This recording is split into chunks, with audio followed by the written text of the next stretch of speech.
Right here, so we're selling electric cars since 2019. The one that came in that really got going for us was the Hyundai Kona. So I'm going to show you in this. This is a 2020 Hyundai Kona fully electric. Customers and ourselves included were reasonably unfamiliar with electric cars back in 2019, and that was kind of where we would have been quite anxious ourselves. So in this video I'm going to look around some features on this car. If you're unfamiliar with electric cars, I'll just go through some of the basics at the start about charging really more than anything else. We'll have a look around the features on the car, and then this 201 is slightly facelift. It's kind of, anyway, I'll explain a bit better, and then we'll go for a drive at the end, and hopefully by the end of the video you'll have a better idea of what this vehicle is all about. Okay, let's start off by talking about some of the simples of charging. So say for example on a car like this, there are two charging accessories, okay? The first one is a 3-pin socket, which means it plugs into the car and it plugs into the 3-pin socket of your house. So one side obviously plugged into the house and the other side plugged into the car. Okay, that is a 64 kilowatt hour battery.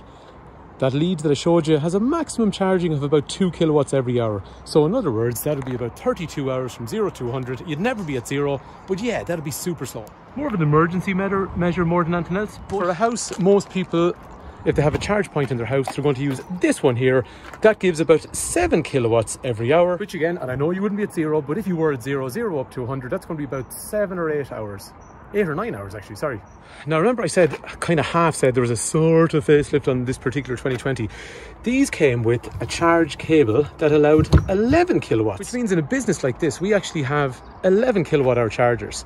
So now 11 to 64 means you're able to run somewhere in the region of about about 6-ish hours to go from 0 to 100. Those options so we're talking about is where we're using AC charging, which is this top one here. However, if you go DC direct charging, where you're charging the battery directly, it can allow 77 kilowatts every hour. So that means in an hour you will do an awful lot at a fast charger on a car like this. Cost of charging, well, that's going to vary. So let's be really negative and say you've got a 40 cent per hour charge per kilowatt, on your bill at home. That'll be quite expensive. That would mean a car like that's going to be like 25 quid to charge to get you 485 kilometers.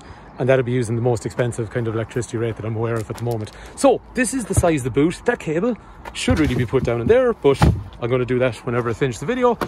Lock that down or close it down through there. There's a reverse camera in through here on Konas.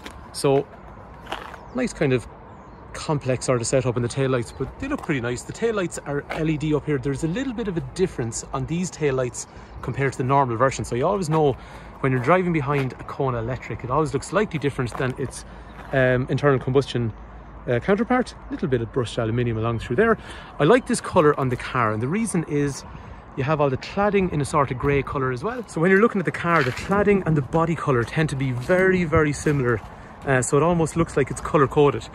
There's a nice bit of brushed aluminium along the bottom, and that kind of matches the type of wheel colours that you see there. There's also then roof rails if you want to put bars from each side and to put a roof box on the car. Nice little reflector over through here. Headlights are in through here. Daytime running lights up through there. And then the snout or the nose or the bumper even on the front of the Kona electric, again, is different and more distinct than its internal combustion engine counterpart. So that's the stuff on the outside. Let's have a look around the inside. This is what I'm doing here before I get into the car is I want to set the seats in a way that a 6-foot person would sit in the front of the car, and then the 6-foot person is going to sit behind a 6-foot person. So if I sit behind myself, this is the type of headroom I'm going to have. This is the kind of legroom I'm going to have. Yes, a Kona is a small to medium, well, more to the kind of small end of the SUV segment. So why is that good? It's good because the car is not very heavy and it's got a big relative battery. So that means you get extremely good efficiency on these when it comes to range. This is a one-owner car from new. We sold it new. We have a full service history for the car. 3 head restraints, 3 3-point safety belts, ISOFIX, armrest in through the centre. There is also plastic along here with these little pockets on either side. The reason I'm saying plastic, these little indentations, right? So when you're sitting in the car, there's little areas for your knee to have just a bit more space, just for a little bit more, I suppose, adult comfort. Over through here, child lock, speaker, electrics for windows. Leather is black. Some of these have lighter interiors, but this particular car has a dark interior. Actually, one point of note on the key. So basically, you can use the key to lock and unlock the car. If I hit the lock button, turns off the lights. If I hit the unlock button, turns back on the lights. and I can open the boot, or not like a power boot, but just means I can access the boot from there. But sorry, the interesting part about this, leave that in your pocket, walk up to the car, lock the car, unlock the car. So you don't really need to use the key ever. And then to start the car, start.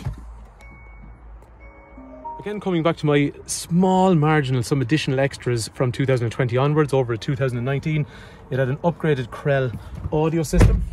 And the big thing then was it got the bigger screen. So if you look at a Kona in 2019, it has a slightly smaller 7-inch screen, I believe. Is it 7 or 8? No, 7, I think.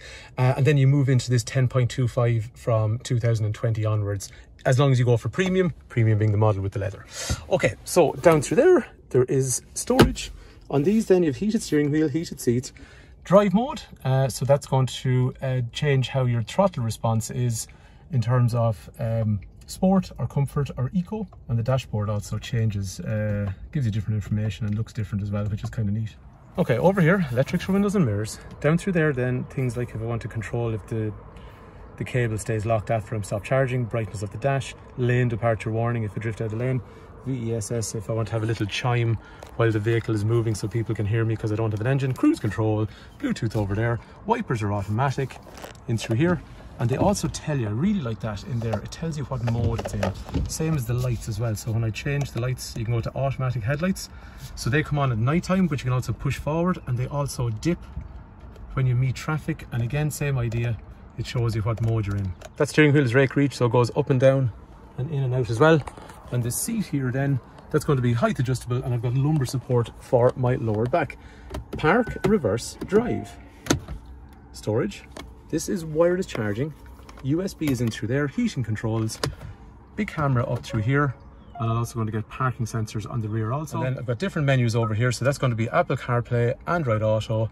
It's also got built-in maps as well if you want, and you can split the screen depending what information that you want up here. So that's, I think it's pretty nice. There's also an app, BlueLink. So BlueLink will allow you to basically start the car, stop the car, actually, sorry. Lock or unlock the car. You can also defrost your windows, defrost your wing mirrors while the car is plugged in, or remotely if you want as well. So we can get into a warm car that's completely defrosted before you actually start the car. So that's pretty cool. And you can do that then when it's actually plugged into the house, which means the house is doing all that work for you and you're still getting into a 100% charged car. The thing I really loved about these when they came out, the range, it was the first electric car I drove where I was going, and I have a long trip, well, relatively long journey of about 180 kilometers round trip every day. And when electric cars came out at about 200 kilometers, 250 kilometers, I was kind of going, no, I don't really want to drive one up and down the road. Even though technically it would do it, I was always afraid. This is the first one I came in. The first day I drove on these home and got home, and I still had a ton left. So I covered, I don't know, whatever, 80, 90 kilometers by the time I got home. I'm looking at the clock going, wow, I still have like 380 kilometers left. That was killed range anxiety for me on electric cars back in 2019.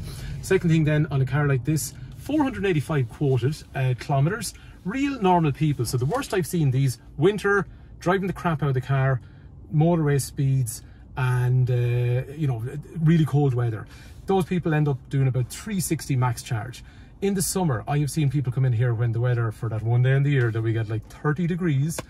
I've seen people showing over 500 kilometers range on these. Anyone that's buying a car like this, I'm telling them, worst case scenario, you're going to be about 380 in the winter at the worst part, and in the summer you should be 420, 430.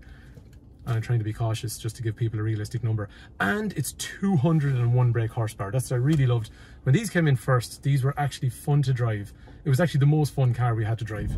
One of the things that people liked about Kona was it had a small footprint, which meant it was kind of about the size of a hatchback car, but it had an elevated driving position, so you felt like you had better visibility and it was nicer for getting in and out of.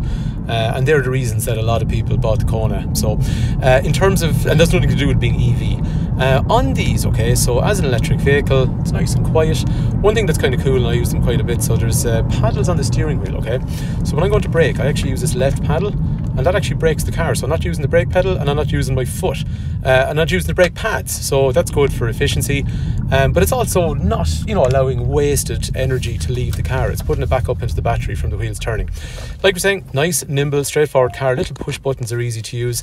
And this car then is 201 horsepower. So I used to, well, not used to, I still do. I love driving these cars.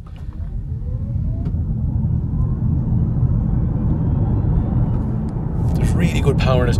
If you run a road, a lot of the roads I drive are like more than half of them are back roads, and you get stuck behind tractors and slow moving traffic.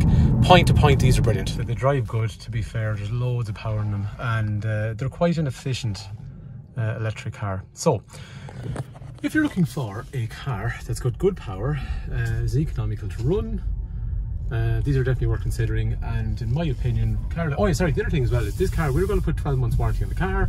We'll have a pre-sale service done, we'll NCT the vehicle, and then it has a battery warranty until, so this car's done about 55,000 kilometers. It's going to have a battery warranty until 2028. The other thing as well, you may or may not have noticed on it, kind of hard to see, this is because it is a grey car. It's grey on the outside. This is a two-tone version. What I mean by two-tone is door mirror, A pillar, all the way back as far as the C pillar is black.